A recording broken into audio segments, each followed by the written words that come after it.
neighbours. Everybody needs good neighbours with a little understanding. You can find the perfect blend. Neighbours should be there for one another.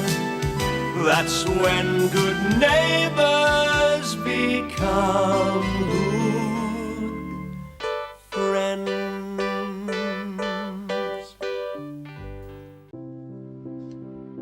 Will you have me? Oh, Harold, I don't know what to say. Well, yes. Well, it's very flattering of you to ask me, but... I've given it a good deal of thought. I still love you, Madge. As much as I ever did when I proposed to you all those years ago. I'll be a good husband. Oh, Harold, I know that, but... It's not just me. There's Charlene and Henry to be considered, too. Well, you think they'll object? No, I think they'd be thrilled, but... Well, they're still my responsibility. And you've done a good job in bringing them up. But I feel that I can contribute in that direction, too. What do you say?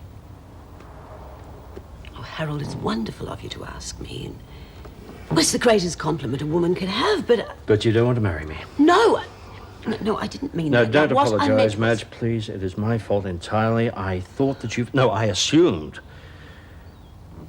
that you felt the same way as I did. Well, I'm not saying, Harold, that I don't... Oh, g'day, Harold. Mum, wait till you see what Henry's got for you. Oh, you two, do you mind? I was trying to talk to Harold. Right. Sorry to barge in. Yeah, sorry. No, that's all right. I was just about to leave anyway. But what about dinner? I thought you were staying. Oh, yes, dinner. Look, you two finish your chat. Me and Henry will... Go watch telly. Yeah. Well, where were we before those children of mine barged in? We were discussing the subject of marriage, but I think we both know where we stand, so... Excuse me, Madge, I'm going to watch TV with the kids.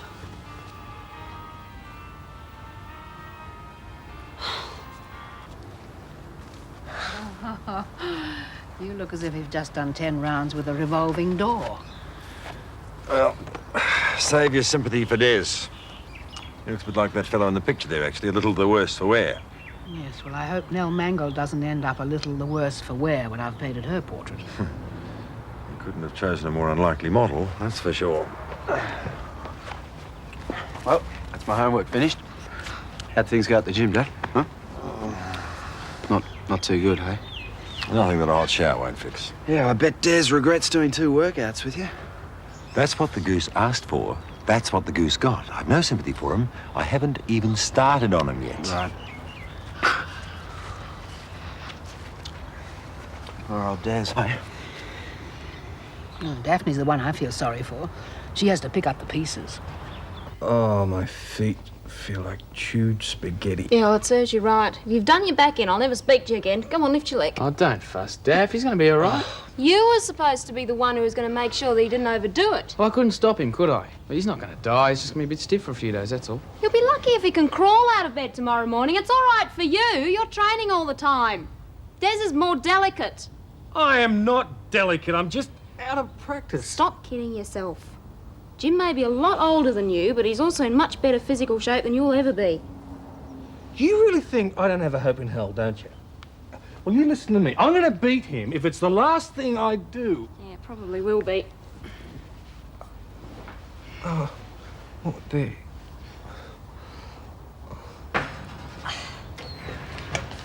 Oh, there you are, Harold. I'm just about to dish out. Take a seat. Yeah, Madge, I really Charlene, would you tell Henry that dinner's ready, please, dear? Henry! Dinner's ready! I meant, would you go and find him and tell him? Okay.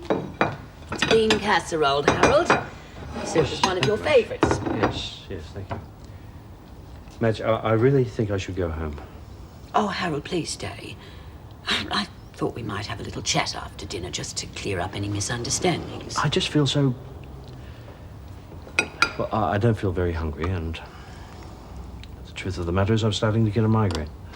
Oh, well, in that case, perhaps it's better if you do go. Perhaps some other time. Yes. Well, good night, all. Well, where are you going? Mum's cooking isn't that bad. Harold has a headache. Yes, I'm sorry to spoil the evening. Oh, good night. Mum, have you and Harold had a fight or something? No, of course not. Well, something's wrong, Mum. I mean, the filthy look you gave me and Henry when we came home. We interrupted something big, didn't we?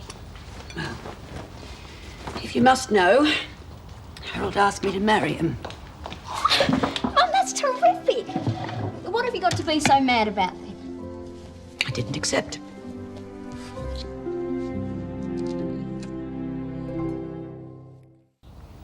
I still can't understand why you didn't take him up on it, Mum. He took me by surprise. I tried to explain that I wanted time to think, but he didn't give me a chance. You might have been surprised, but no one else is. We've been expecting it for weeks. It's because of Dad, isn't it? Oh, that's right. Blame Dad for everything. That's enough, Charlene. Henry's quite right. I did make a mistake marrying your father instead of Harold. Well, you just blew your big chance to fix it up, didn't you?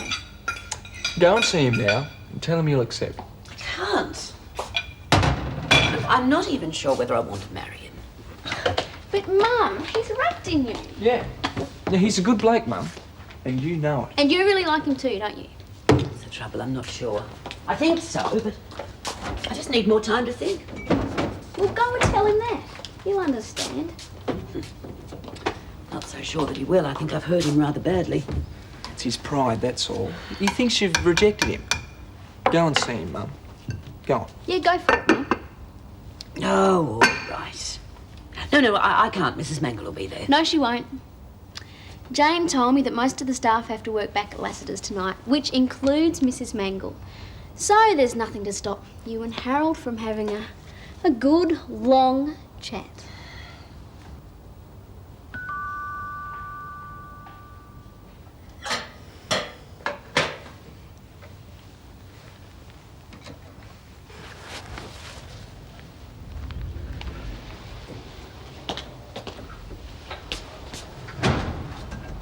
Oh. Charlene said that Mrs. Mangle was working back. I thought you might like some dinner. Later on, when the headache's gone. Thank you, Madge. I am feeling a little better, actually. Well, would you like to come in?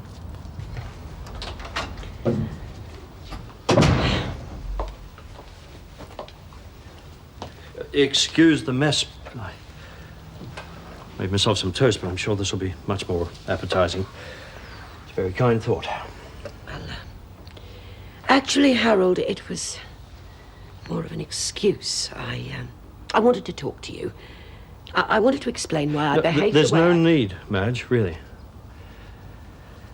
I asked you to marry me, you turned me down, that's that. That's... Well, you see, I wasn't exactly turning you down.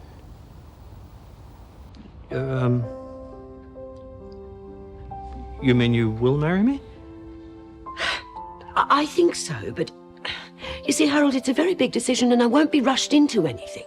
But, you do love me, don't you? I care about you, Harold, a great deal. In fact, if you want the whole truth, I very much regret not having married you the first time you proposed. Well, that's all I needed to hear. We're going to be very happy, Madge, I know we are. Well, now, wonder what the engagement ring's going to be. I prefer diamond myself, but I'm a very traditional person. If you want something else, you just say so, Madge. I won't stand in the way. You're going too fast. Now, I haven't said yes to anything yet. You've got to give me time to get used to the idea. Please. You take all the time you want. I can wait. Now that I know there's hope.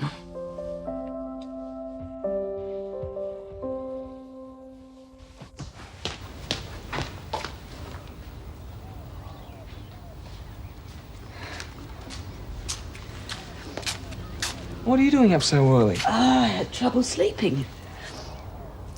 Was that for me? No, I was going to give it to you in bed. Well, It'll be nice to have it here, just the two of us. I'm glad you and Harold worked things out. Yes, you and Charlene were right. He was very understanding.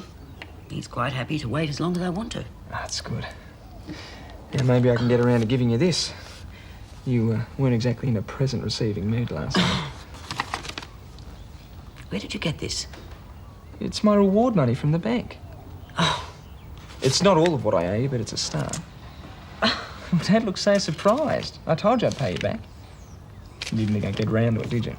As a matter of fact, I didn't. I guess that proves I'm not such a rotten egg after all. Is this the whole of the reward money? Every last cent.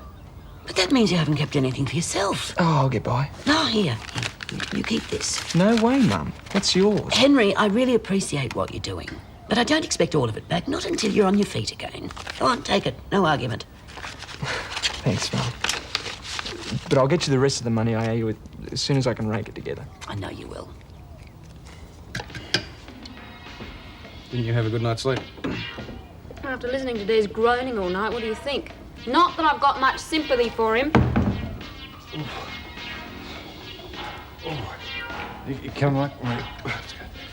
You're not going running in that condition. What? Cliff Young made it from Sydney to Melbourne with his technique. I'm just copying his style. It's not funny, Mike. Sorry, Dad. Now, look, just stop the shuffling and go and have a hot shower. Yeah, I will. Just right after my run. Des, Yeah, well, I might have a shower first and just loosen up the muscles. But right with you in a minute, Mike. isn't there anything you can do to talk him out of this? Daphne, I've tried. He just won't listen.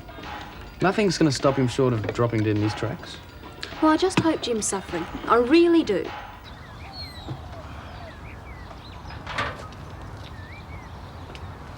Don't you think it's rather silly to put yourself through all this just to prove a point?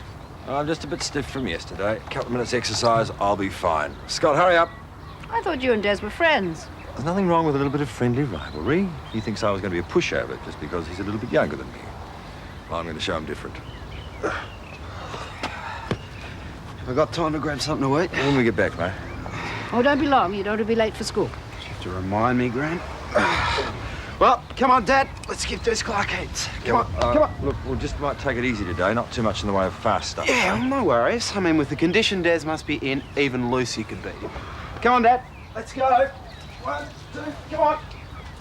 Grass could do with a bit of a mow. Oh, come on, Dad. Why do I always have to do it? Because I said, not complaining, just do it. Paul always used to do it.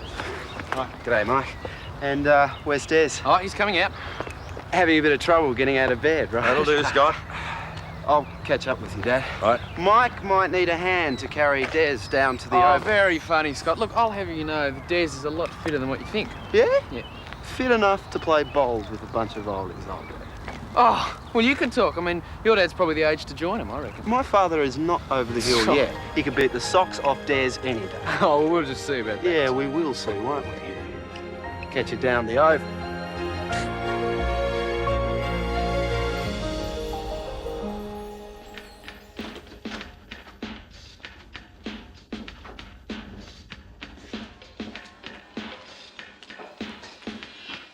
Oh, Des! No, he's trying to stop me, Daph. I know, A man's got to do I what... know, and believe me, I do understand. But you said I before haven't the changed my bloke... mind. I still think this race between you and Jim is downright silly, but if you want to destroy a good friendship, I'm not to stop you. It's just, I feel a little bit hurt, that's all. Oh. It always takes me ages to wake you in the morning. And then we always have to rush around for showers and get ready for work, and there just doesn't seem enough time to do any talking or anything else first thing in the morning. And then Jim challenges you to this silly race, and before I know it, whoosh, you're up out of bed and out the door before I even get my good morning kiss.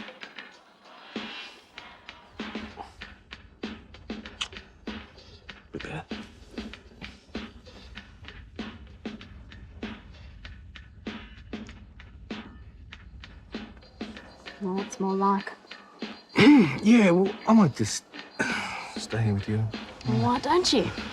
I could could give you a massage. That would be much more fun than chasing Jim around a sports oval. Ready, Des? He's not going anywhere. What? Pull yourself together. I've just been out talking to Scott and he reckons you haven't got a hope in beating his dad. He did he? Yeah, and if you don't turn up to the Oval, they're both going to think you're too gutless. Well, I'll show him who's gutless. Let's go. Des! Look, I'm sorry, Daph, but Oh, no, man's got to do what a man's got to do.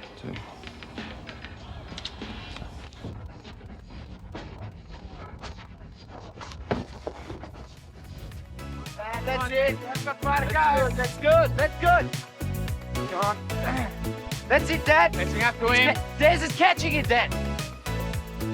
He's catching it. Right out, man. Des! Come on, you're nearly there. You're nearly there. Des! Good on you, Dad. Come on, mate. Come on. Fantastic. Nearly did it. One more lap. Would have had him. Well done. You're a lot fitter than I thought. Let's do it again. At the weekend. Oh, come on, Des. Give it a rest. You can train for the next 5 years and Dad would still beat you, wouldn't you, Dad, hey? Just one last try. All right, it's your funeral. But this'll have to be the decider. I mean, I'm all for a bit of exercise, but I haven't got time to run a marathon every morning. 5? No. Make it 10 laps this weekend. You're on.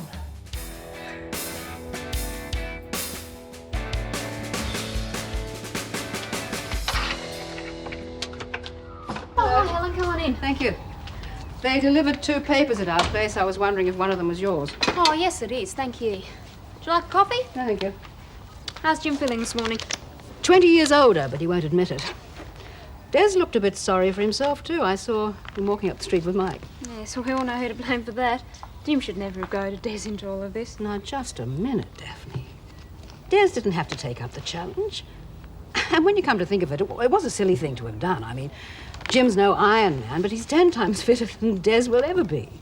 Well, it won't take Des long to get into shape.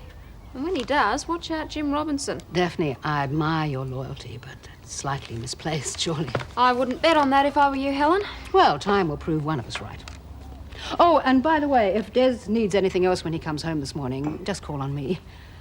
Jim has a whole supply of athletes' first aid stuff. Never uses it.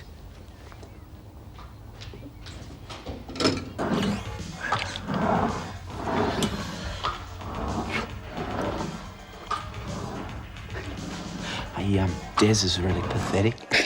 One more lap and Des would have won. You reckon? That wasn't even trying. He even slowed down so Des wouldn't feel like an idiot. Well, all I can say is your dad better watch out on the weekend. Look, I've got better things to do than stand around and talk to you. I've got my own training to worry about. Hey, why are you so keen to take it up again? To assure my position in the university swimming team. Oh, yeah? Well, I mean, with me out of the way at school, you've got more of a chance, haven't you? Hey, listen, I made the state finals at Manly last year. Yeah, after I was chosen for the team. Oh, come off it, Mike. I mean, you're not a bad diver, but swimming's different. You could not even last a distance against me. You reckon, do you? I know it, mate. Come on, you two, cut it out. He's just shooting his mouth off again. I was stating a fact. Look, I could beat Scott in a swimming race any day of the week. You want a race? All right, 10 laps of the Ramsay pool, OK? Right. Listen, let's just accept that the both of you are good swimmers and leave it at that, shall we? What's the matter, Jim? You scared Mike and I will beat the pants off you Robinsons? No way, mate. I'd put money on my son any day of the week. Yeah, well, how much? Hey, listen, hang on. This is between Mike and me. We'll set the stakes. OK, the loser mows the winner's lawn from now until Easter, OK? Fine by me. When do we race? This weekend, same as Des and Dad.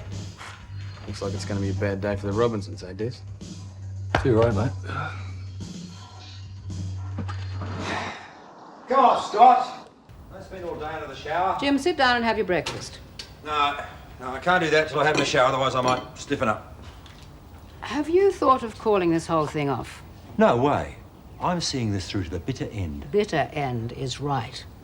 It's bad enough you and Des egging each other on. But now you've dragged Mike and Scott into it as well.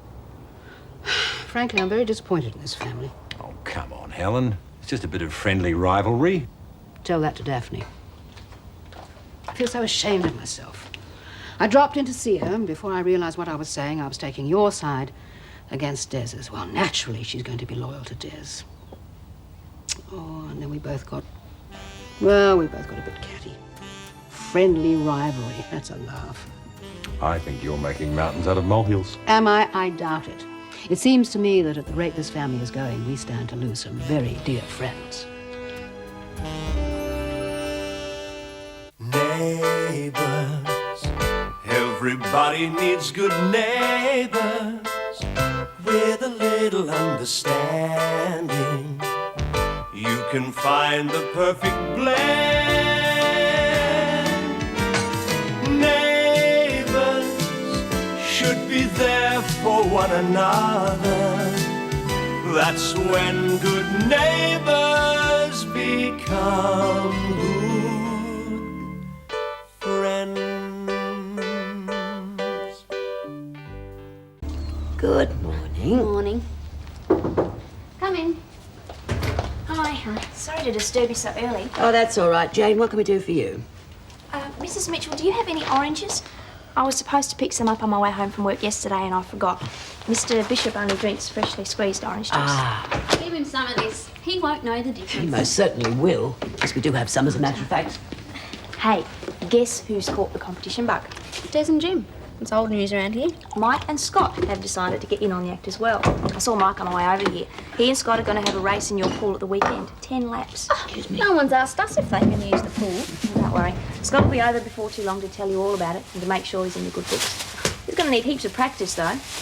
Mike was the school champion. Diving champion. Scott's the strongest swimmer any day. Well, we'll see, won't we? This whole street's gone competition mad. First Des and Jim, and now Scott and Mike. Yeah. You know what? We should form a team. Why should the guys have all the fun? Well, I'm not really a very good swimmer or runner. There's heaps of other things we could do. There must be something you're good at. Well, I'm pretty good on roller skates. I won a prize once. There you go then. I'm good at that too. I'll go on the Robinson side and you can go on Des and Mike's. Hey, we could make it a relay race. What do you mean? Well, have the battens at the end of the pool. When Scott and Mike finish their 10 laps, they hand the battens to us. We skate off. When we get to the finish line, we give the battens to Mr. Robinson and Des. Then they take off. Sounds worse than the Olympics. Well, do you think the others will be in on it? I'll talk them into it. Tell you what, though, you'll have to be good to beat me. Hey, just don't count your chickens, Charlene. I'm pretty good on wheels. Reckon you've met your match this time, kid.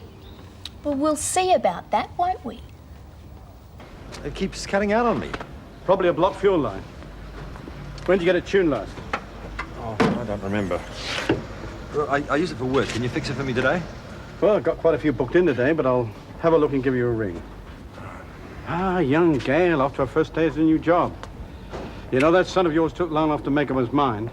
He nearly let the best little girl in the district slip through his fingers. I just hope Paul behaves himself. Eh? No, his wife in jail, he must get a bit... What? Well, as long as he keeps his hands to himself. Dad? Just believe in speaking my mind, that's all. You're always putting your foot out. I don't think we're met properly, Mr. Robinson. Right. Please let me apologise to my father. I don't need anyone to apologise for me. All I said was that Paul's wife was in jail. Paul's wife died a little while ago, Dad. Died? I didn't know that. Would you please fill up the car for me? How was I to know she died? No one told me. I am sorry. He honestly doesn't mean any harm. No, he is known for it. But he's also known for being not a bad mechanic.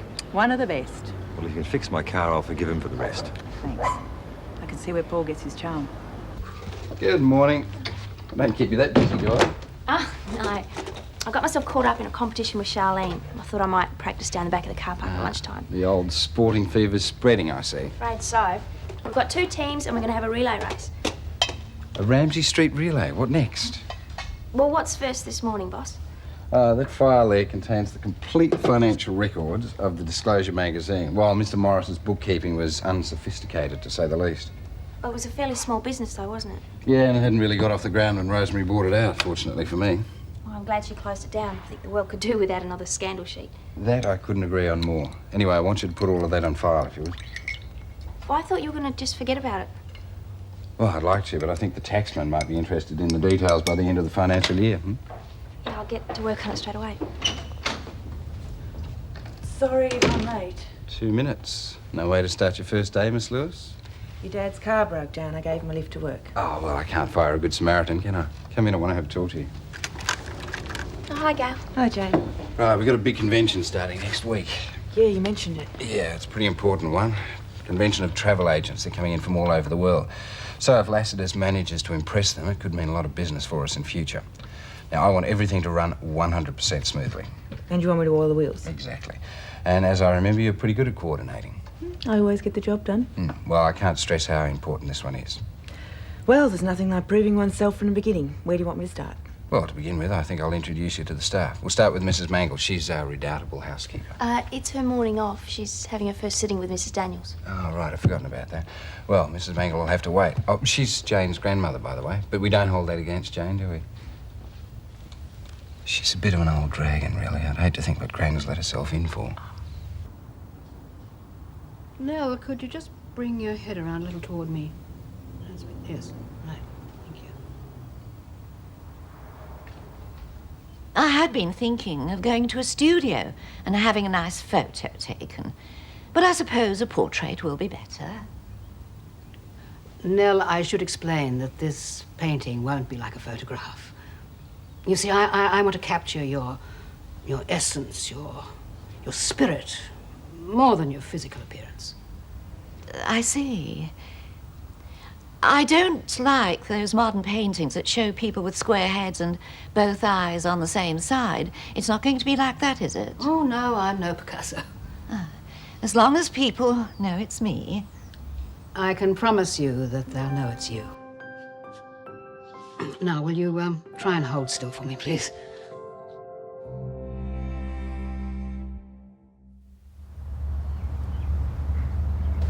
Restaurant's got a nice atmosphere, Paul. I noticed that the other night. Yeah, well, it'd be nothing if what came from the kitchen wasn't good, though. Well, all the atmosphere and decor in the world can't disguise bad food. And we have one of the finest chefs in the country. Well, Dean Bartholomew, have you heard of him? No. Well, don't tell him now. Dean? Yeah? I'd like you to meet Gail Lewis. She's our new conventions coordinator and public relations officer. Gail, this is Dean. Dean Bartholomew, of course. I've heard wonderful things about your culinary creations. Thank you, Miss Lewis. Please call me Gail. I think we should be as informal as possible. Well, would you like to join me for a coffee? Perhaps we could talk a little further. No, thanks. We just had one at the office. I hope that later you'll introduce me to all your assistants. I'd like to fully understand the running of the kitchen. Certainly. Of course, I do most of it myself. I would do it all if it were physically possible. You see, there is a special flair, a certain creative touch, well, that only some of us have. How true. And I never trust the making of my sauces to anyone else. Well, I wouldn't risk my reputation. Well, with an attitude like that, I know we're going to get along famously. I'm sure we will, Miss Lewis. Gail. However, Paul, I cannot say the same for that housekeeper. Mrs. Mangle, has there been a problem? Well, she seems to forget that the kitchen is my domain. She's constantly interfering. Oh, Dean, I know she can be a little difficult at times. A little? Huh. That's like calling a pound of pepper a pinch. Leaves one gasping for air. All right, I'll talk to her. See you Thank later. you. Then. I can't wait to meet this Mrs. Mangle. How much longer, Mrs. Daniels? It's been over 2 hours. All right, let's call it quits for this morning. At least I've made a start. Oh. I only wanted to have a look. I never let anyone see an incomplete painting. Well, I'm not sure I like the sound of that. You there, Helen? Yes, in here, Madge. Oh, I'm sorry. I didn't know you were busy. Oh, Mrs. Mangle was just about to leave. I thought you'd be at the waterhole, Mrs. Mitchell. No, my shift doesn't start until 2 o'clock. Actually, Helen, I was wondering if you'd like to come over for lunch. Oh, I can't, Madge. I have to get into the office this afternoon. Oh, my hours aren't quite so flexible, I'm afraid. And I didn't realise I'd be expected to sit for so long in the little free time I do get. It seems to me that you should consider yourself very lucky to have an artist like Helen painting your portrait. And for nothing, too. Not exactly for nothing, Mrs. Mitchell. An obligation repaid. Oh, and while I'm speaking to you, I'd like to say that I do wish your daughter would keep her silly ideas to herself. What's Charlene done now?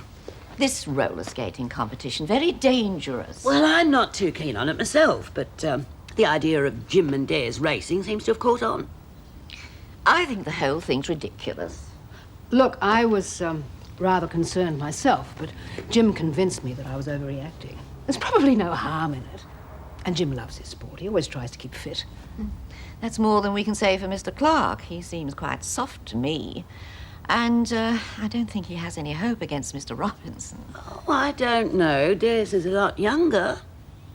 I mean, it's as if, say we had a race.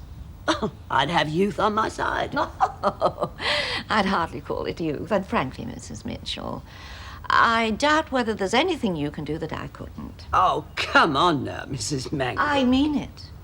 I pride myself that I'm still a very active woman. In fact, I was thinking of taking my pushbike out and riding to work each day. Well, all I can say is that Paul should increase his workers' compensation insurance. I'll have you know I'm an excellent cyclist. Oh, so am I. I used to cycle all the time as a girl. Oh, many long years ago. You'd be sadly out of practice now. I could race you round the block any day. Madge, can I get you a cup of tea? No. I'd be more than willing to take up that challenge, Mrs. Mitchell, if only to prove that being a slightly mature woman doesn't make me decrepit. Ladies, do you think this is really wise? You I stay think that's out up of to this, us, Helen. Daniels. I don't like your chances, Mrs. Mangle. Well, we'll soon find out, won't we, Mrs. Mitchell? Oh, we will. Silly old woman. Not Mrs. Daniels. Oh, Nell Mangle. Who else?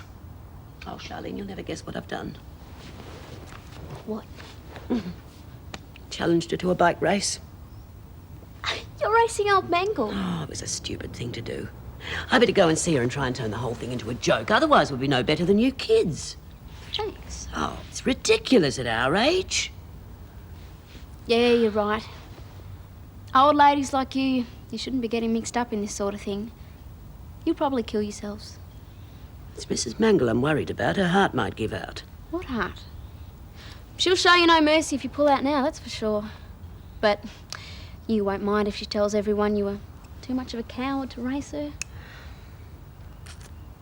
Charlene, would you go and get Shane's old dragster out of the garage? I want to check what condition it's in. Sure thing. Oh, Paul, excuse me. There are several pages here for expenditure on the first edition of Disclosure. Now, would you like me to just put in the total, or would you like it all listed in detail? I better put it in detail, I think. Okay.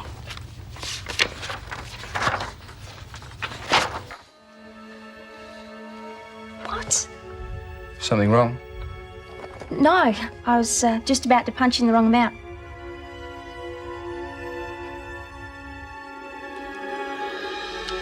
Mr. Lewis? Mr. Lewis? I'd like my bike overhauled. I think it needs a new chain. The bike shop's a couple of blocks up the road. But their prices are exorbitant. I thought that as your daughter and I will soon be working together, after all, she may need a helping hand from me until she settles into the job. Oh, all right. Let's have a look at the bike. I must say that I was surprised that she should take on such a demanding job at this time in her life. Surely her husband would prefer to start a family. I reckon I can fix this for you. Oh, good. What do you know about Paul Robinson's wife dying? Not a great deal. Everyone's been very secretive about it. Of course, that could explain why poor Susan thought there may be some hope for her. Susan? Susan Cole. She worked for Paul. Oh, it was all very unfortunate. I've often wondered how she's managing with such a small baby to support now. Oh, you didn't know? Such a tragedy. She's an unmarried mother. And you reckon that Paul Robinson... I don't think I better say anything more, Mr. Lewis. After all, Paul Robinson is my employer. I'll call back for the bike later. Good day. Thanks, Mike. How's your day going? Oh, fine. How about you? Do you think you'll enjoy the job? Oh, I'm going to love it. Well, I'll see you later. Oh, there you are, Jane. The porter said you were looking for me. You must be Mrs. Mangle. I'm Gail Lewis. Oh, yes. I've just been speaking to your father. He's doing a small job for me. We were discussing your husband. You mean my ex-husband? Oh, I see. I didn't realise. What a pity. The pity was that I married the louse in the first place. Oh, well, live and learn. I'd like to talk to you in your capacity as a housekeeper, Mrs. Mangle. I'm sure there's a lot you could fill me in. I'm sure there is. Well, let's have your lunch and catch up with you later. Bye. Goodbye. She's very brazen about her divorce, I must say. Her father's not proud of it. He didn't breathe a word. Nan, will you just forget about that for a minute? Something awful's happened. Something that could cause you a lot of trouble.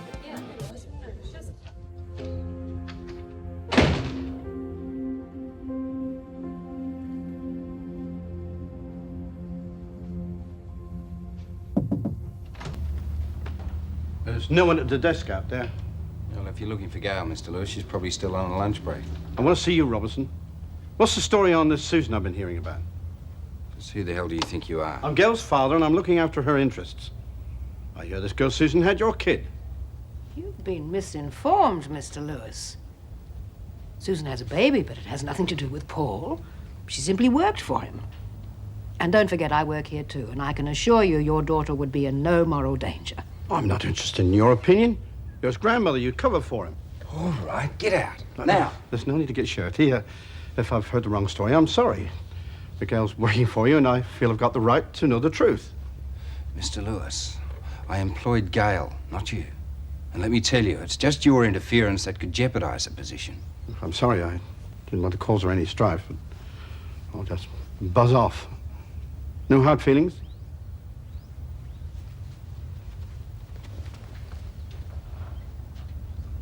You wouldn't really fire Gail, would you?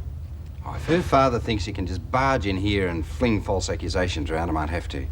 I'm sorry, Gran, but I'm not taking this lying down. If anyone causes problems here, they're out.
Oh, Jim, I'm so sorry. I'm out of breath. I didn't realise you were a cyclist. Oh, I'm on your team, didn't you know?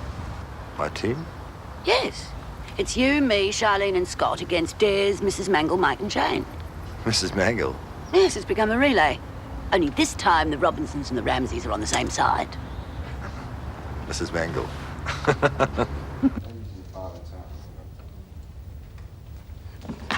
How's that coming along? Oh, getting there slowly. Good. There's more to it than I thought, really. Oh, is this the fire you're talking about? Ah, yeah, that's the one.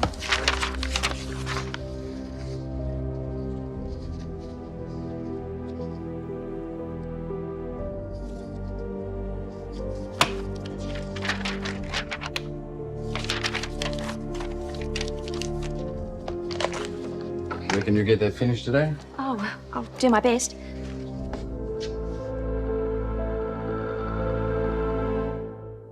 Neighbours, Everybody needs good neighbors with a little understanding. You can find the perfect blend. Neighbors should be there for one another. That's when good neighbors become good friends.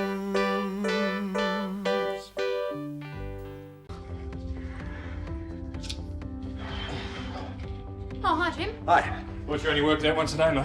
Well, I do normally, but I don't mind making an exception when there's a big race coming up. Yeah, well, some of us need it, I suppose. We'll find out tomorrow who that is, too. Don't expect me to take it easy on you like I did last time. Come on, Des. I could have read the morning paper waiting for you to finish. Only showing respect for my elders. You'll keep, Junior. Look at him, will you? Running scared, that's called, Beth. Well, I suppose I should go home and make myself a flag to wave. What for? For me, tomorrow. While everyone else is having fun, I'm going to have to play cheerleader. I'm not allowed to do anything else. Come on, Daff, you know why. No, I'm pregnant. Anyone would think I was a China doll the way you treat me. Look, I know women. I don't care. I don't want you taking any risks, and that is final. Look, after the baby's born, you can climb Mount Everest if you like. But until then, just take it it easy. Mm.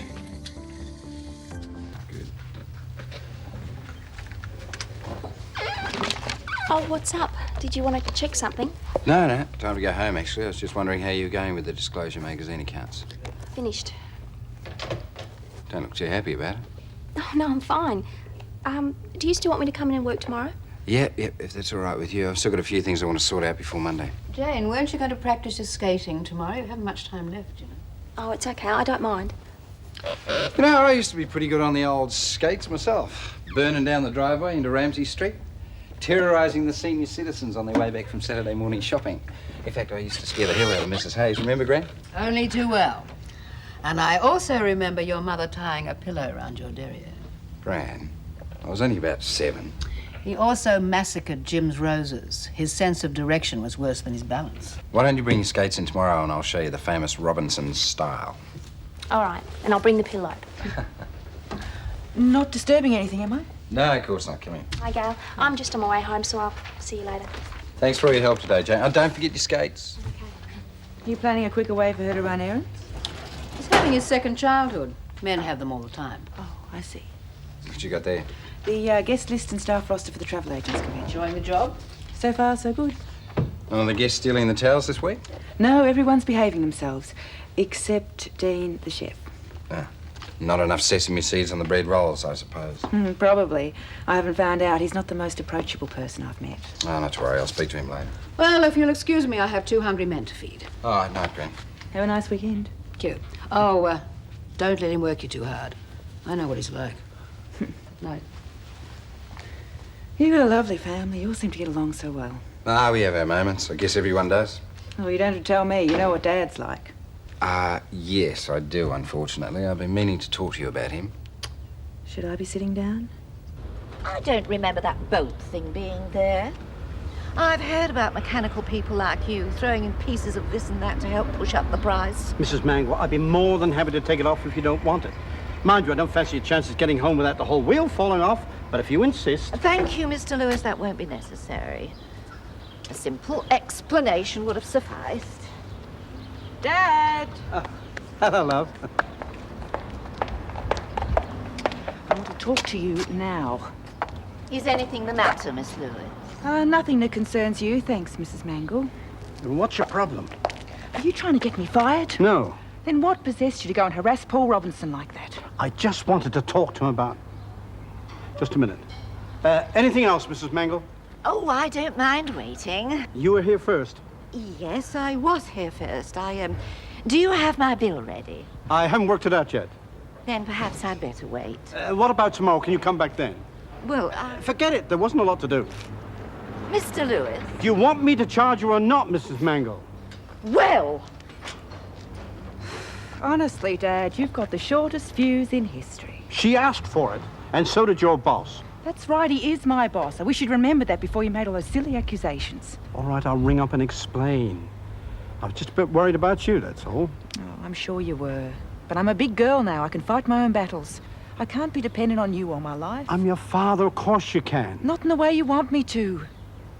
Why do you think Jeremy and I moved to Queensland? I didn't know. Oh, don't be like that, Dad. Just promise me you won't interfere anymore. Let me make my own mistakes. Yeah, that's funny. I remember asking my own men the same question once. All right, you're on your own. You were also rude to Mrs. Daniels. Part 2 of the promise is that you go and see her and apologise. Yeah, okay. Look, I don't mind her. She can't help having a grandson that... Dad? Finished yet, Jane? Nearly. You'd think an establishment as big as Lassiter's could afford to have their uniforms properly made. I've hardly worn that one a month. And look at it. You're lucky to still have a uniform at all. Quite. I do appreciate what you did for me, Jane. I don't think what I did was right, regardless of the reasons. I've tried, but I just can't justify it. Oh, I agree. It was dishonest.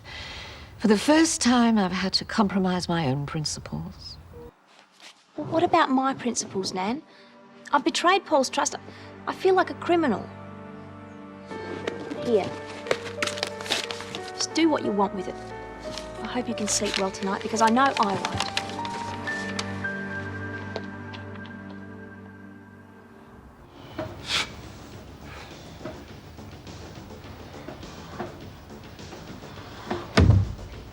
Sorry, fellas. What are you doing here, mate?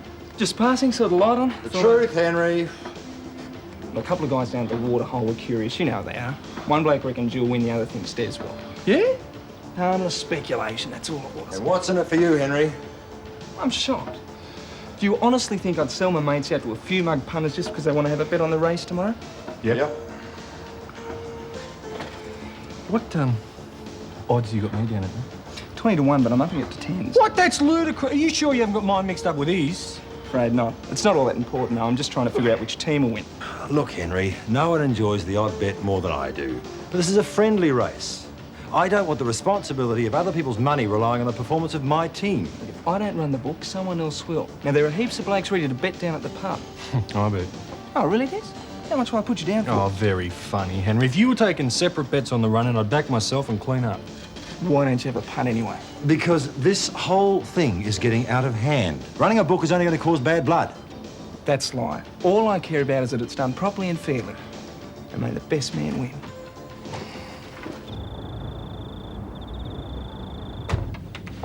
G'day. Truce? Oh, how lovely. Won't you come in? Thought I'd apologise for barging into your office like that. Didn't mean to upset anyone. That's great stuff, that car polish. Bring a shine to a house brick. Well, that's very thoughtful of you. Is the beer for me as well? No, I brought those for Jim. Thought he might like a drop. Ah. Jim, Rob Lewis is here. Come in. As I was saying, one squirt of that stuff and your car will come up like new. Did wonders for me ute. G'day, Rob. G'day. There's something to cool you down with. Seems I've been bringing a few tempers to the ball lately. Well, it's just what the doctor ordered. Would you like to stay and have one? I thought you'd never ask. I'll get some glasses. The can will do me. Here you go. Oh, won't you sit down? Like I said, I'm sorry about today. I had a chat with Gail. She thinks I'm too much of a father. Oh, never mind. It's all forgotten as far as I'm concerned.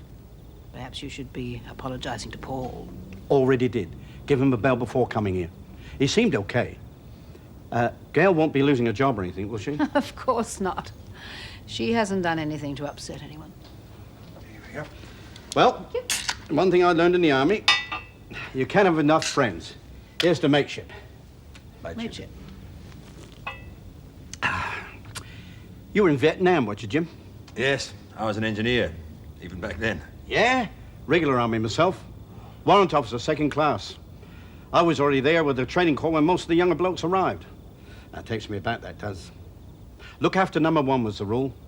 But you couldn't help but keep an eye on your mates, could you, Jim? No. Did you see much action? I'm glad you asked me that.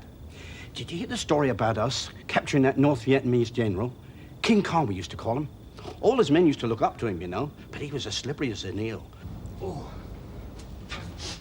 Smells great, Daph.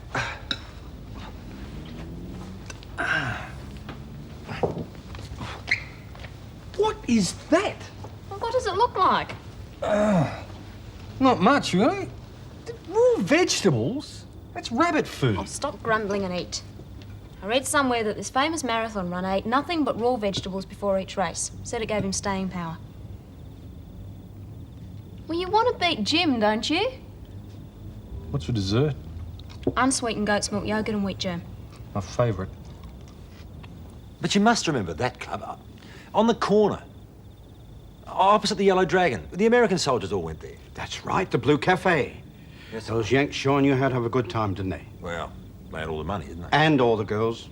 Oh, I remember there was this Lola from the convent down the road. Nice girl, Helen. You'd have liked her. Everyone did. Sorry? Doesn't matter, Helen. Do you think it's time you went to bed?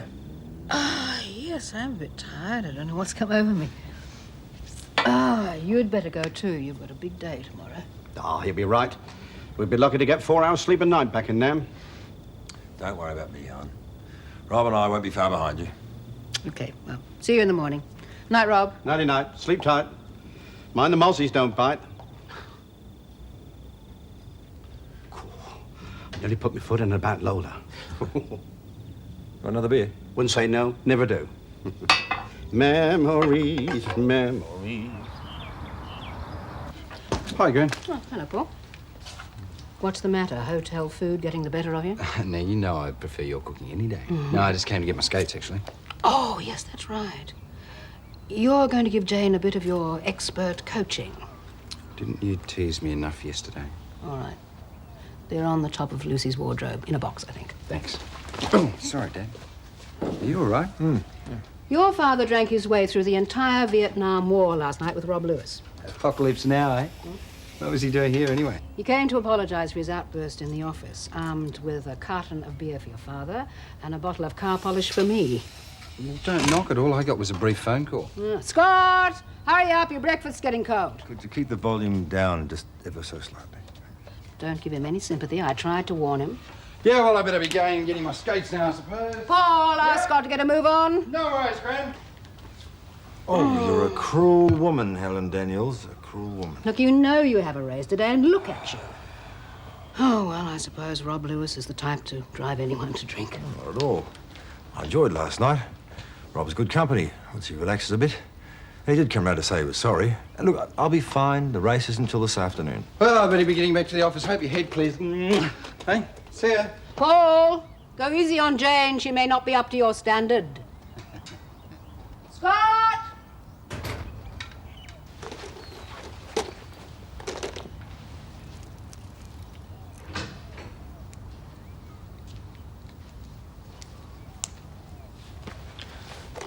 You're up late. I've given Mr. Bishop his breakfast and he's gone for a walk. So excuse me. Jane, please, wait a minute. I want to talk to you about last night. There's nothing to say. I'd rather just forget about it. Well, I can't. You were right. I couldn't sleep. Oh, it should never have involved you. I'm sorry. Here. Put it back where you got it from. But, Nan, what about your job? Paul's bound to see it sooner or later. It's my problem, not yours. Oh, Nan. Oh.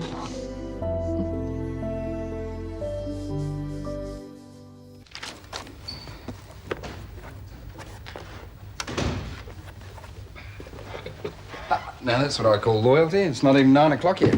Oh, I just wanted to double-check the disclosure file. No, you didn't have to do that. The only people interested in that now are the accountants. They'd soon tell me if anything was amiss. As far as I'm concerned, it's yesterday's news. I thought you were a bit too businesslike to be seen in skates. I'm allowed to have a little fun if I want. Did you bring yours? Let's go. Well, what about all the work you wanted to get done? It's Saturday. Come on, a little exercise will help clear the cobwebs. Let's go.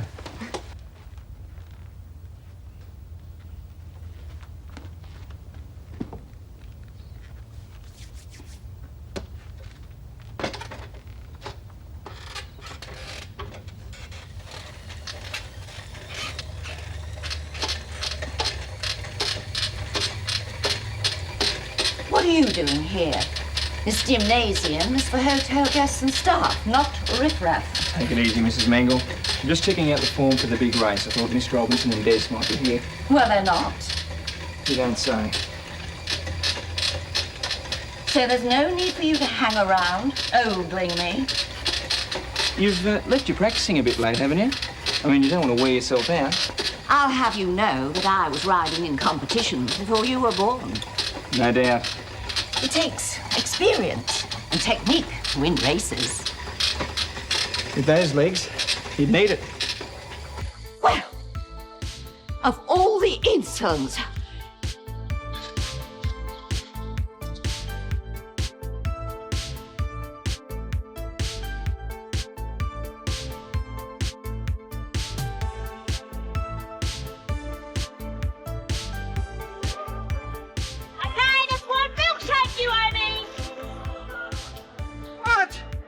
You all had a race?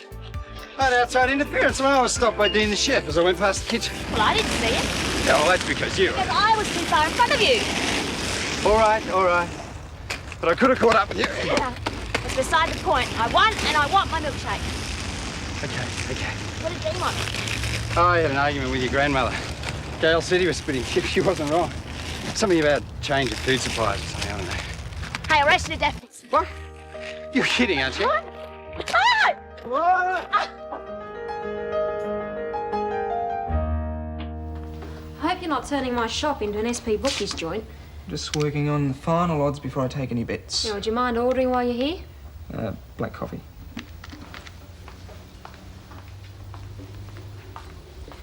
There, all done. Thanks for the use of the shop. Mum would have chucked a mental if I'd done this at home. Don't think I approve of gambling either. You're right, it's a mug's game. The only winners are the bookies.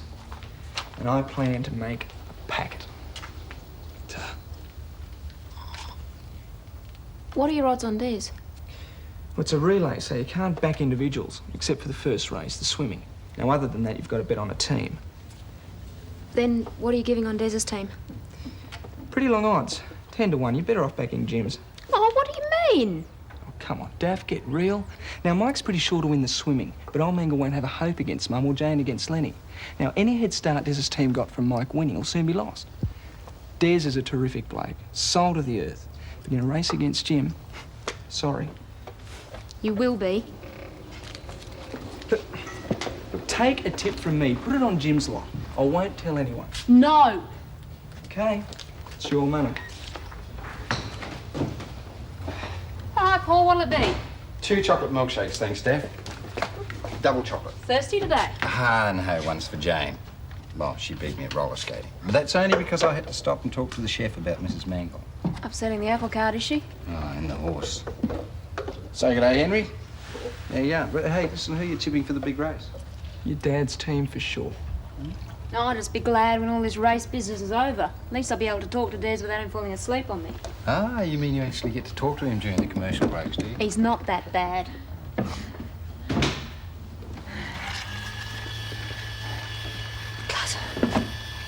A glass of iced water, please, not from the tap.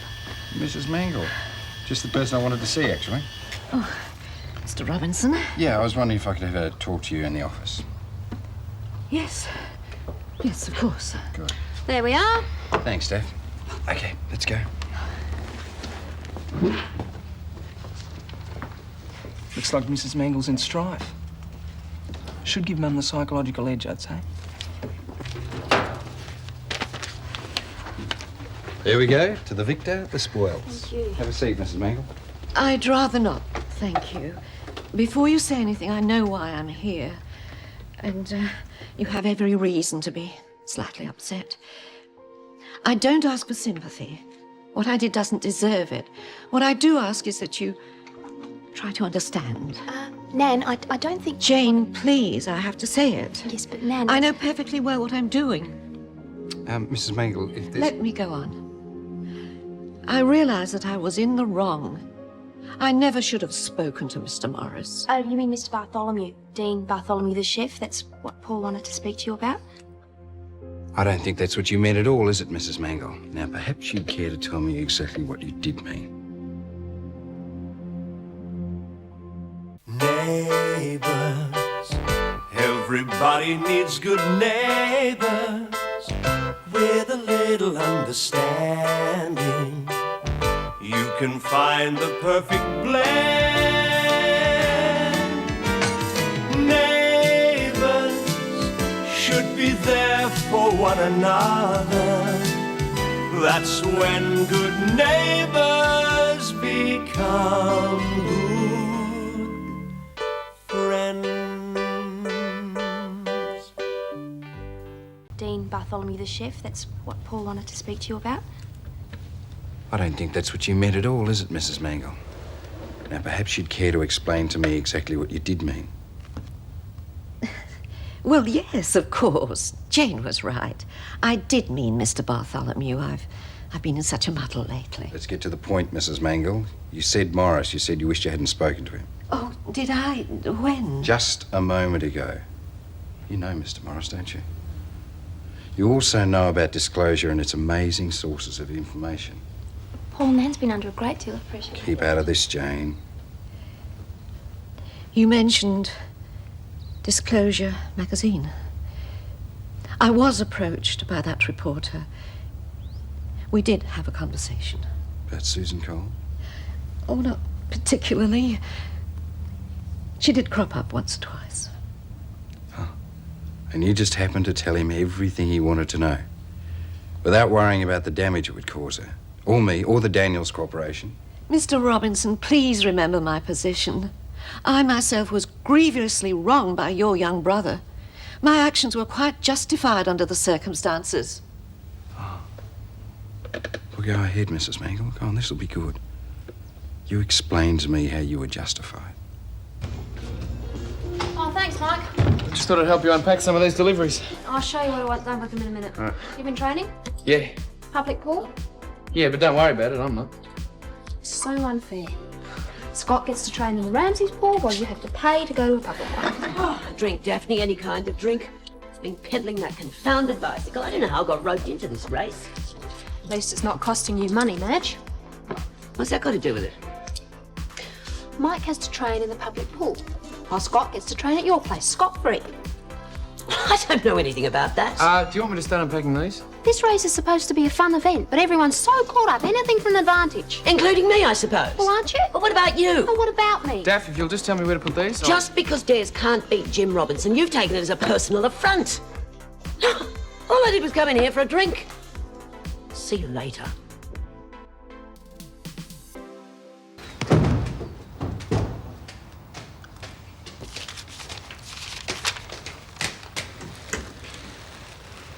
Hey, what's this? The odds for Scott and Mike's swimming race. No, it's this year's Melbourne Cup. Hey, you got Mike on shorter odds. You reckon he'll win? I just quote the experts. How could you do that? Lenny, this job needs a cold eye and a cool head. Now, Mike's a champion diver. That's just the point, Dumbo. He's a diver. Scott's a swimmer. He will win easily. I've asked around, and the word is that Mike's the trump. But look, see here, for the whole race, I tip your team to win. Well, the battens are a bit slippery, so we're going to have to be careful, okay? Henry's made Mike the favourite. Look, I'm just trying to get it right. Scott's going to win. Look, I reckon I can beat Mike, no worries. But Henry's got to set the odds. It's nothing personal. He's favouring the opposition. Haven't you ever heard of families sticking together? Charlene, this has got nothing to do with family. Of course it has. Stop being so silly, it hasn't. Oh, thanks a lot. This is just crazy. Mum, will you please explain to Charlene that just because I think Mike's going to beat Scott... What? Henry, I'm surprised at you. Not a member of that team has got a hope in hell of winning, because we are going to go out there to win. Oh! Yeah, good on you, mate. That's great. So that was the situation when Mr. Morris approached me. Your younger brother had written cruel lies about me in the newspaper. I was most dreadfully upset. So you decided to get some revenge, is that it? Of course not. Why did you do it?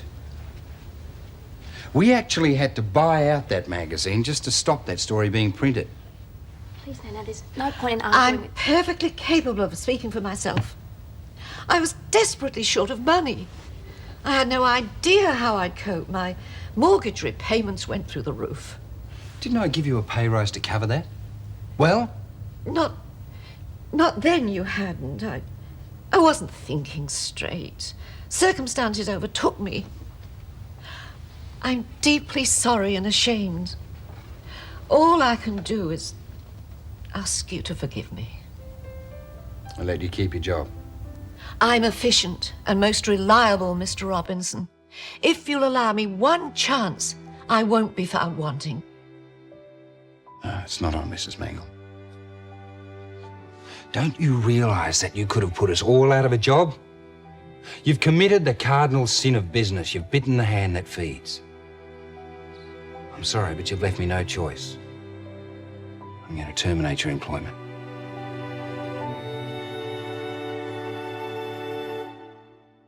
Gail, look, I need you at the hotel. Sorry to ruin your weekend. No, I'll explain when you get here. Yep. You can, great, thanks. See you when you get here. Bye. Here's the file you wanted. Oh, thanks. Paul, you should fire me too. Why?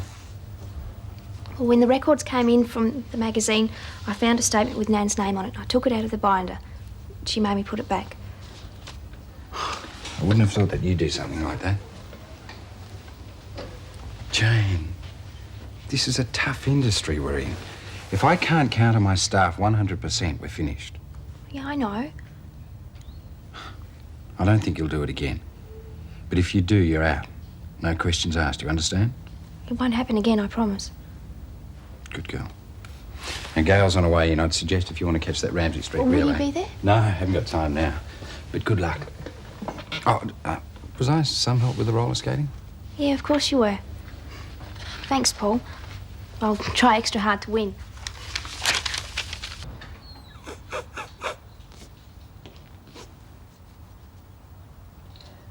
Jim and Des asked if I'd act as judge for the big race. I said that I would. I can't imagine anyone more suitable. Can I help? Oh, it's nothing. Are you sure? It's just that I've lost my job.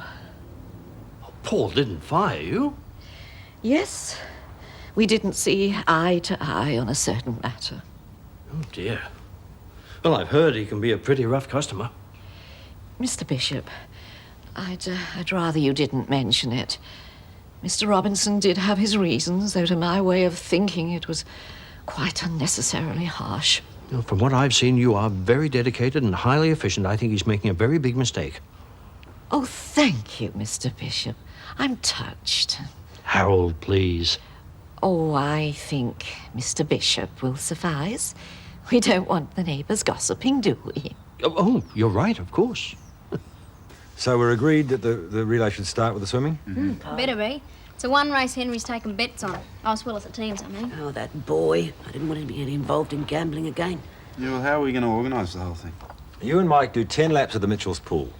At the end of the 10th lap, you grab the battens from the side of the pool, hand them to Madge and Mrs. Mangle. That sounds all right. They'll ride a set course out of Ramsay Street and back again. That's the map, Madge. You'll carry the battens with you. Charlene and Joan will be waiting back at Ramsay Street. As soon as you hand them the battens, they'll roller skate to the entrance of the Oval, where Des and I will be waiting. Des and I will do 10 laps of the Oval to finish the race. Do we get to do a victory lap? I certainly hope so. Harold will be the judge. He'll count the number of laps, supervise the baton changeover, that sort of thing. But there's one thing to remember, it's supposed to be fun. Win, lose or draw, it's a friendly contest. Well, I don't think Mrs. Mangle feels that way. In fact, if she wins, I'll never hear the end of it. Well, we don't have to be enemies when it's all over.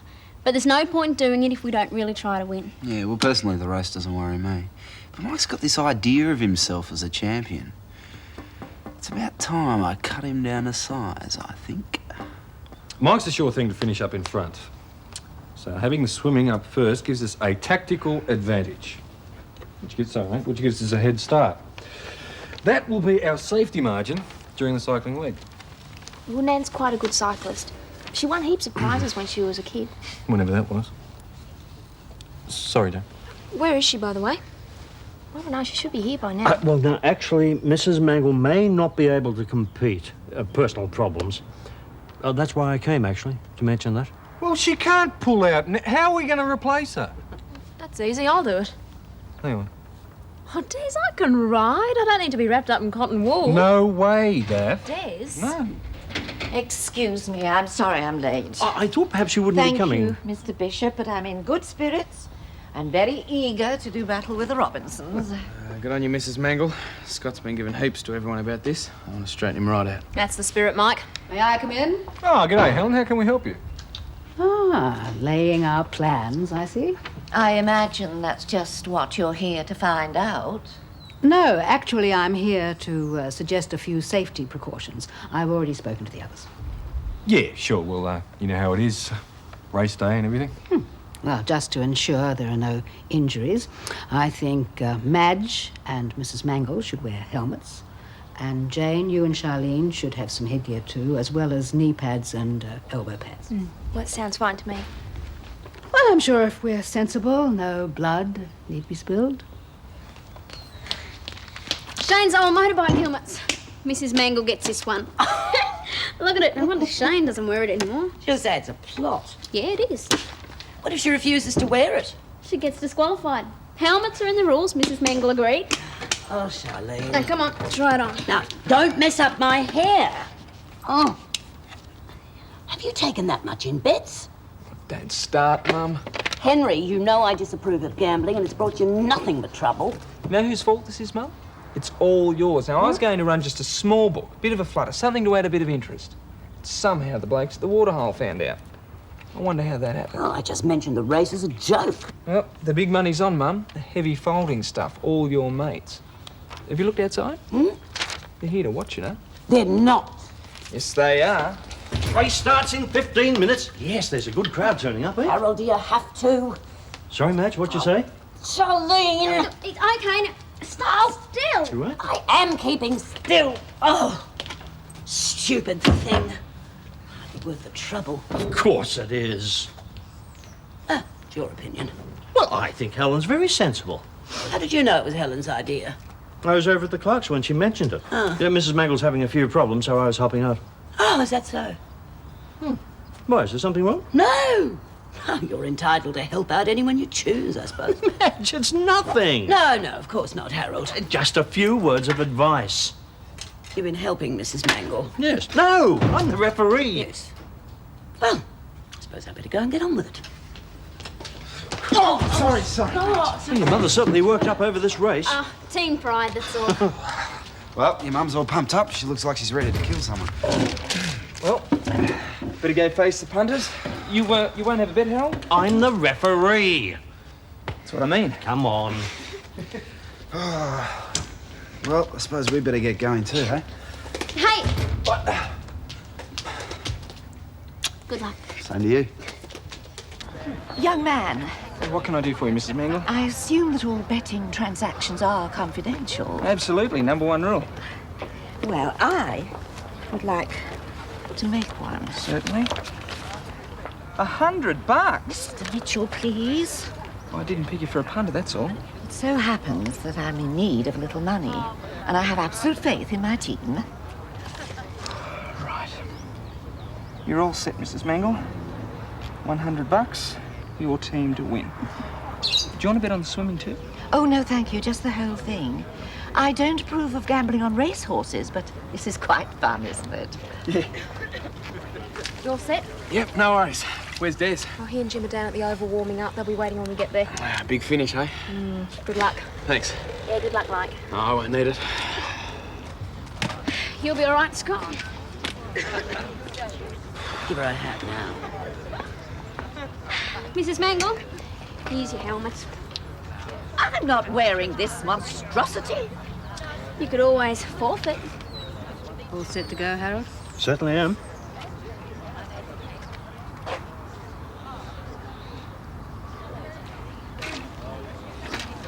See, it looks good. You just be quiet. Right, everyone ready? In your positions.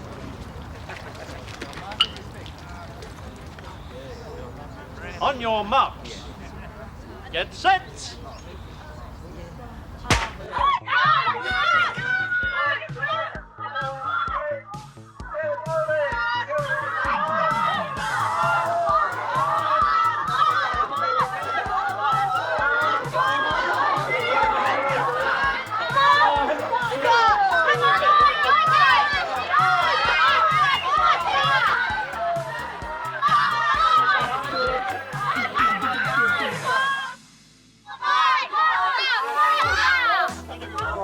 Final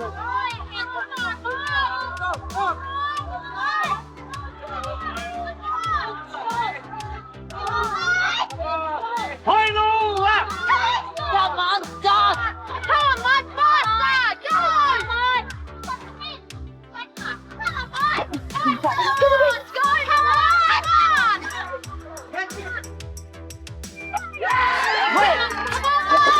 Ready, Mrs. Mangle. Jane, grab your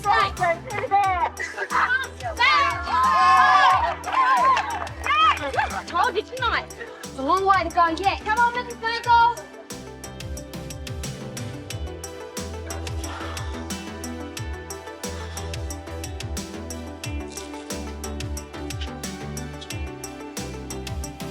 Oh, dear.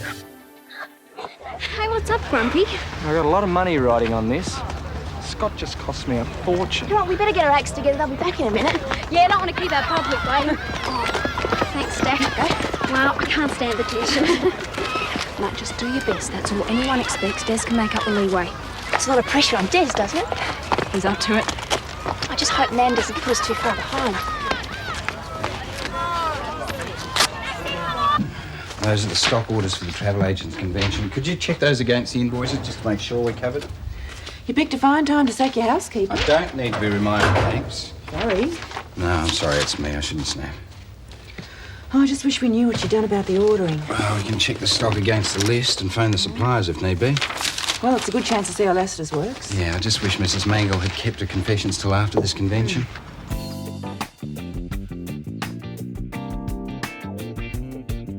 Oh! Mrs. Mangle! Here come. Stefan! Come on, Mrs. Mangle! Come on, Mrs. Mangle! On your mark! On your mark! Right? On your mark! On your mark!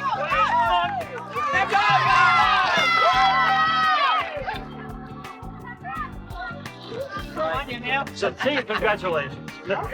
Oh. A fine ride.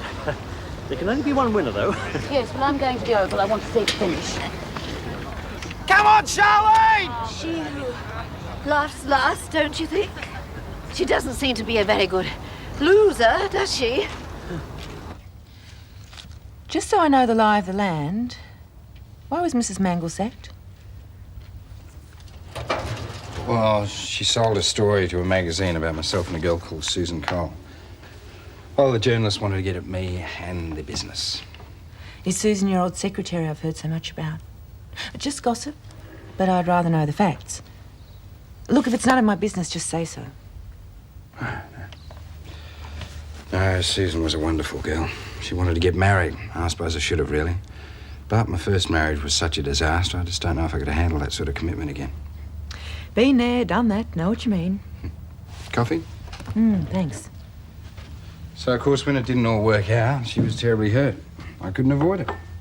And then Mrs. Mangle decided to feed her to the sharks, which Susan didn't deserve. She sounds nice. She was. Never again, eh? I doubt it. What about yourself? The same. You sound like a woman after my own heart. I'm not after anybody's heart. One disaster is enough for me. Yeah, well, I think if we're going to get this work done before the convention, we should get our skates on.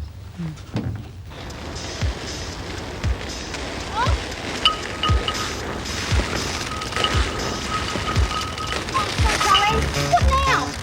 Let's just keep going. Come on.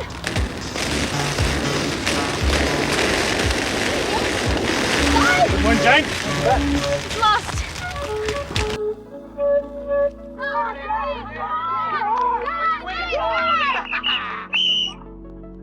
You didn't pick up a bat. Well, I couldn't. It's been lost. I'm hasn't it? sorry, they're the rules. You have to pick up a bat. Oh, come on. This is supposed to be fun, not the I'm Olympics. sorry, Jim, but that's what... Look, rules are rules. I'm here to enforce them. That's what you asked me to do. Good for you, Harold. Mr. Bishop's right. If the other team lost the bat, then we're the outright winner. Well, I think you're taking your job too seriously. Well, you made the rules, Jim. That's what you The rules don't cover this. The bat fell down and broke. Yes, exactly. But what about in the school sport? What's he dropping? It's not, right? I want my winnings right now. Fair game, Mrs. Mangle. The race hasn't been decided. Of course it's been decided. I beat Madge Mitchell in the bike race and Mr. Robinson's team is disqualified. It's a mix-up, right? So, look, Here's your money back. I don't want my money back. I want my winnings. There's no payment without a proper winner. Now, that's standard rule, Mrs. Mangle. Standard rule. You are a cheat. Is there a problem? Well, you would say that, yes. I'd say World War III's about to break out in Ramsay Street.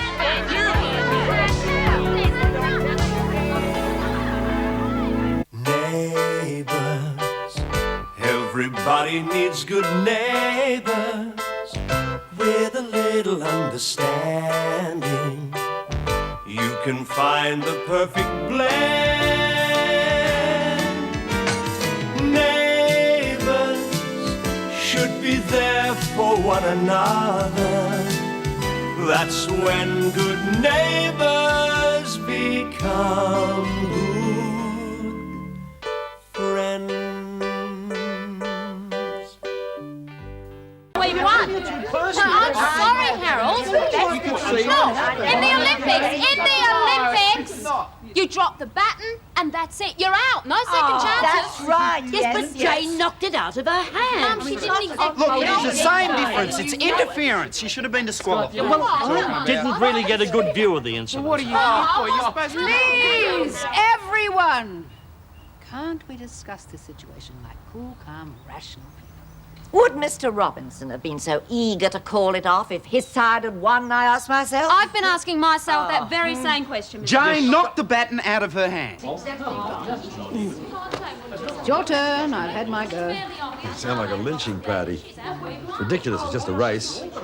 I seem to remember saying that myself. All right, I'm as much to blame for what happened as anybody else.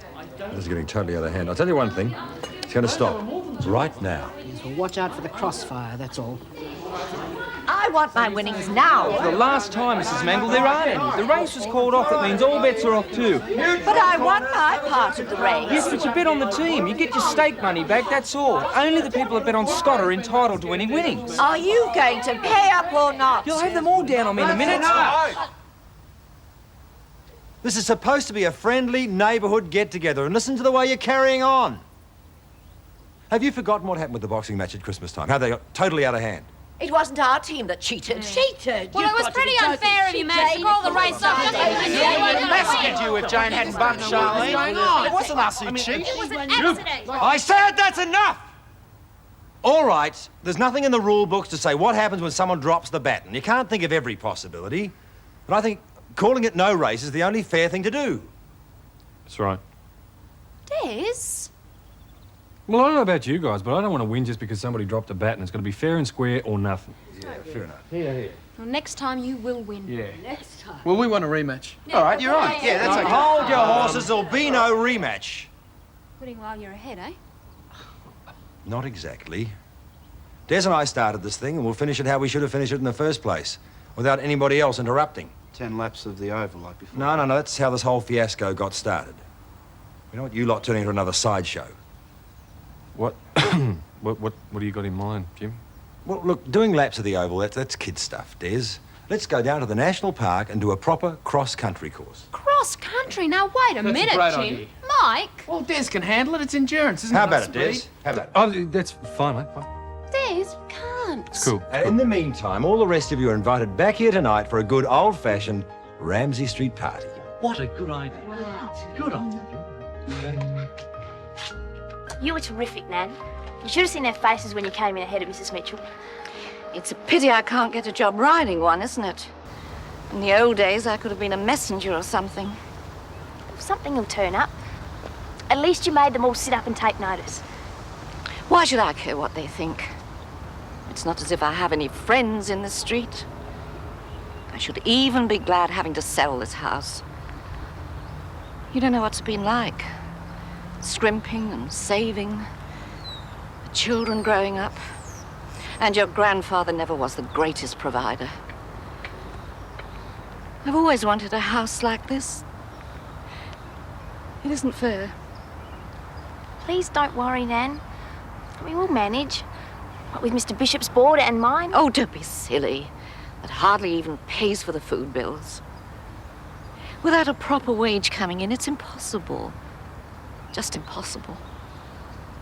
One little slip of the tongue, and you lose everything. It wasn't exactly a slip of the tongue, Nan.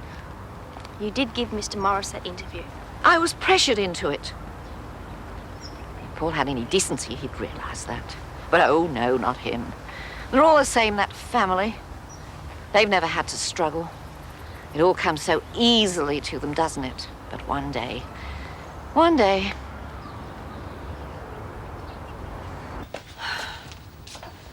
This old-fashioned Ramsay Street party of yours is going to fall a bit flat if we don't find some shops that are still open. I only wished you'd given me a little more warning. Well, don't worry about the shopping, Helen. I'm going to go out and see if I can get hold of a map of the national park. I'll see what I can rustle up in the way of party food. Fine. Well, you certainly socked it to him today. Thanks. Just wish our side had won, though. Well, you beat Mike in the swimming race, and that's one victory they can't take away from you. Yeah, I guess so. See? I don't get it, Gran. And I guess it seems a bit pointless now, but if the rest of us aren't supposed to race, how come it's on between Dad and Des? Well, the difference is that you were all trying to prove something to each other, whereas your father was trying to prove it to himself, and it's a lot harder to do. You see, your father thinks he's getting old. He doesn't like it. Doesn't really have anything to do with Des, really, except that Des was available, and he's about the age your father wishes he still was. So you see, he needs to beat Des to prove to himself that he can still do it. Now, it isn't easy for him, so it's up to us to give him as much support as we can until it's over. Well, I guess if it means that much to him. What happens if he doesn't win? I don't know. We'll just have to pray that he does, won't we?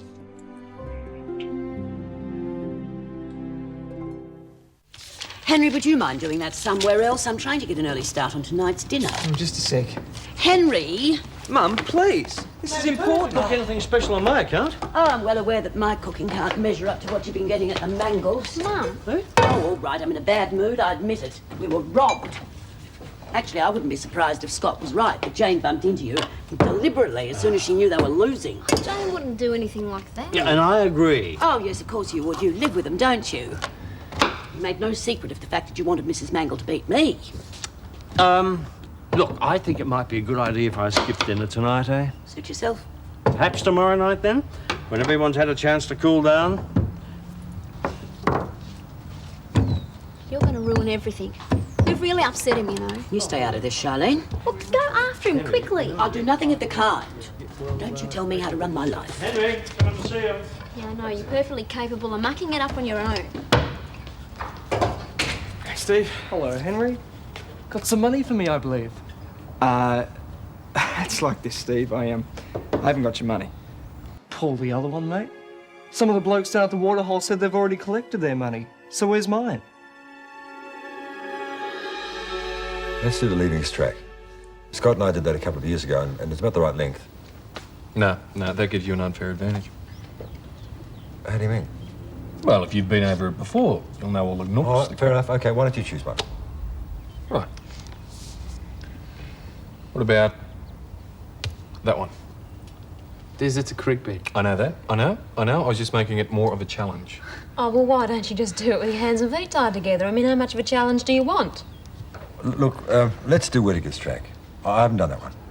Well, wait a minute. Isn't that where the scouts got lost last year?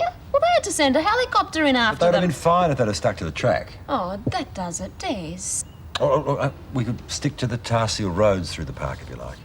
Oh, I don't know, Jim. I was looking forward to getting off the beaten track. Still, if that's what you want. No. Look, off the beaten track's fine by me. All right, just so as everyone can save face, let's just say Daphne would prefer you to stick to the roads. We'll stick to the roads. I think they're going to be at it all night. We might go to Scott's. I thought you two weren't on speaking terms. Yeah, well, we're not, but it's stupid, isn't it? I mean, he's my best friend, and I didn't congratulate him for winning. No race is worth losing friends over, I say.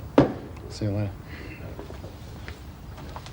Well, I don't know about you, but I think that shows real maturity.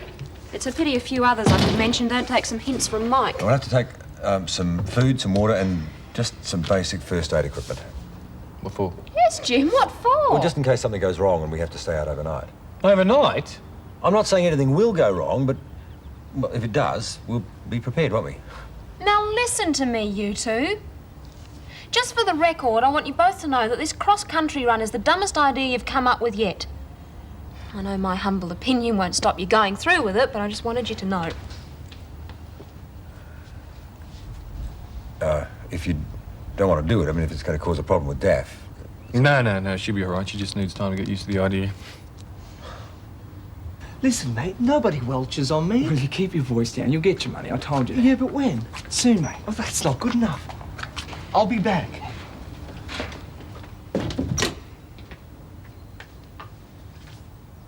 How much have you lost? What? You mean Steve? It's nothing. How much? About $4. $4? 400. Oh, Henry, how could you? Well, the blokes down at the pub wanted to bet when they heard about the race, and naturally they wanted to put money on their favourite barmaid. But I lost. Oh, why was Steve round here asking for money if he bet on me? He didn't. He bet on Scott to win the swimming. Well, it was a relay, so I could only offer odds on the first part of it, the swimming. Now, other than that, they had to bet on a team. Now, some of the blokes backed your team. That's okay. They get their money back because the race was called off. Well, I mean, surely some of them bet on Mike. I thought Mike was a cert to win, so I offered high odds on Scott. So high, some of the blokes thought they'd take a chance on it. And Scott won. I've paid back as much as I could, but I'm short about 400. Henry, you gave me your word you wouldn't get involved in this sort of thing again. And the minute I turned my back, you're up to your old tricks. I would have made a packet if Mike had won. I could have paid you back the rest of the money I owe you. We would have been laughing. I assure you, Henry, I am not laughing. Right. Well, you've still got the $200 left over from the bank reward money. That ought to help. I've already used that to pay some of the blokes. Oh, no. Henry, taking bets from Mrs. Mangle and Jim and the others is one thing, but those men from the pub are serious gamblers. You may have got rid of Steve for now, but he'll be back with any of the others you owe money to. I know. Mum? No, not this time. Now, I warned you if you got into trouble again, you were on your own, and I meant every word of it. It's time you learned to stand on your own 2 feet if it's not too late.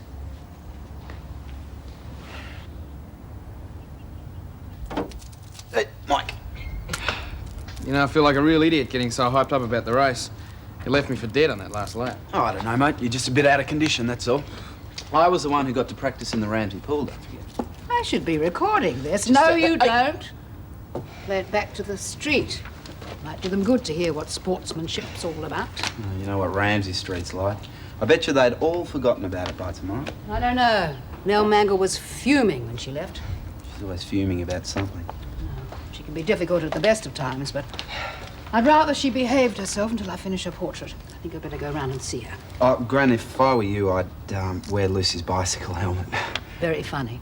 Now, I know exactly how much food is here, and it had better be here when I get back. Right. Hey, Gran, anyone think you didn't trust us? What have you been up to now? What? Nothing yet.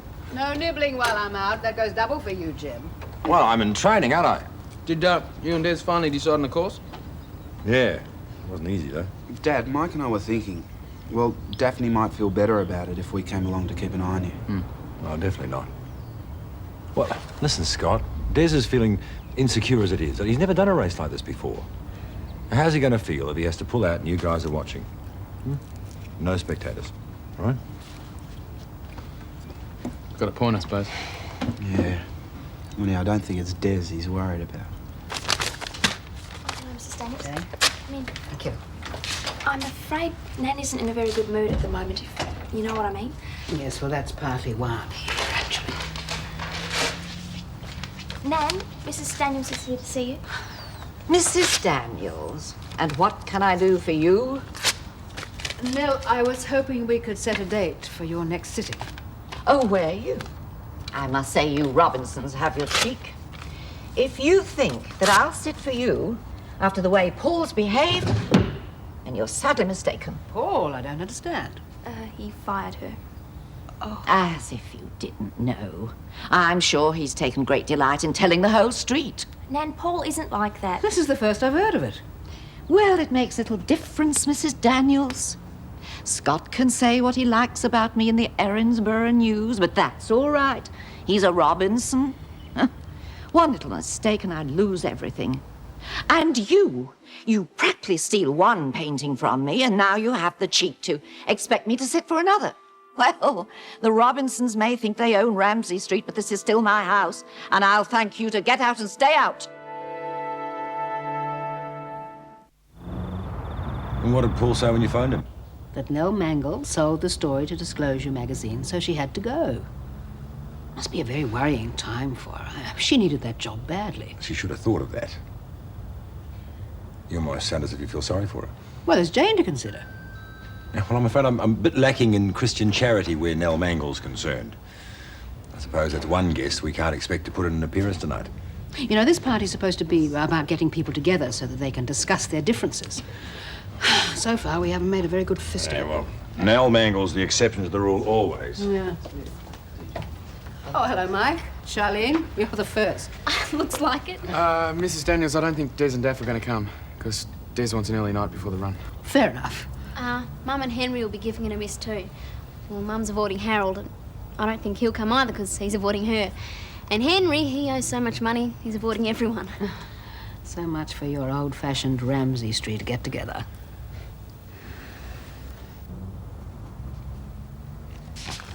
I pruned that bush out the back this afternoon. It looks much tidier now. And you too. Thank you, Mr. Bishop. If you like, I'll tackle that big tree sometime, cut down some of the smaller branches. Botheration. Is there something I can do? Oh, no. I'll find the mistake in a minute. Thank you.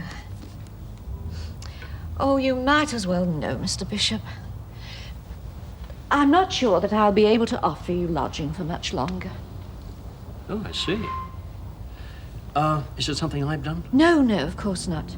You and I are both victims of outside forces. The Robinsons have been trying to drive me out of this street since the day I moved in. And this time I think they've succeeded. Oh, the Robinsons? I suppose it's the price you pay for trying to maintain some sort of moral standard in the community. Oh, yes, but the Robinsons? Oh, I know. They seem such a nice family on the surface. But if I was the sort of woman who would talk behind people's backs, I could tell you a thing or two about the Robinsons. You're off where? Well, to the party. I'm shocked that you'd even consider going over there after the way they've treated me. The Robinsons haven't done anything to you, Nan. It was Paul that fired you, and he didn't really have much choice. Did you hear that, Mr. Bishop? My own granddaughter. Look, I'm sorry you're fighting with the Robinsons, but they're my friends. They've been really good to me. Look, you'll see it all differently yourself tomorrow. Tomorrow I'll have my job back, will I? Tomorrow I won't have to worry about how on earth I'm ever going to keep up the payments on the house. Well, that's something you might want to think about while you're off partying with your friends.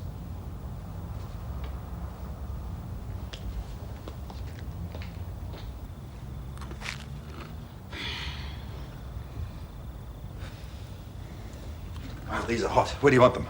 I haven't eaten this lot yet. Well, we thought we'd better wait for the others. I think we'll have to face the fact that there won't be any others. Oh, ye of little faith. Hi, Jane. You're on your own. Yeah, Mr. Bishop decided not to come. I think he didn't want to upset Nan. And Mum? Jane, I hope this isn't going to cause any trouble between you and your grandmother. Well, she wasn't very impressed about me coming over here tonight. Oh, it looks as if this is doing more harm than good. Oh, rubbish. What this party needs is livening up. Put a record on, Scott. Oh, sure.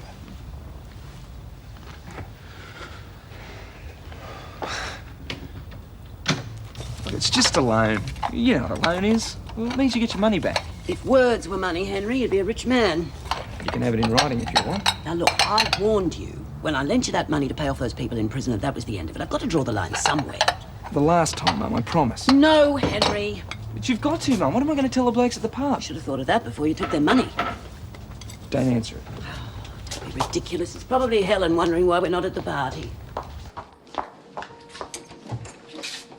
Oh, Ivan. Hey, Madge. It's that son of yours I'm after. I can see you little weasel. No, you can't just come barging in here like this. Come on, Madge. None of the blokes blame you for what he's done. But Steve and me want our money. And I'm not going till I get it.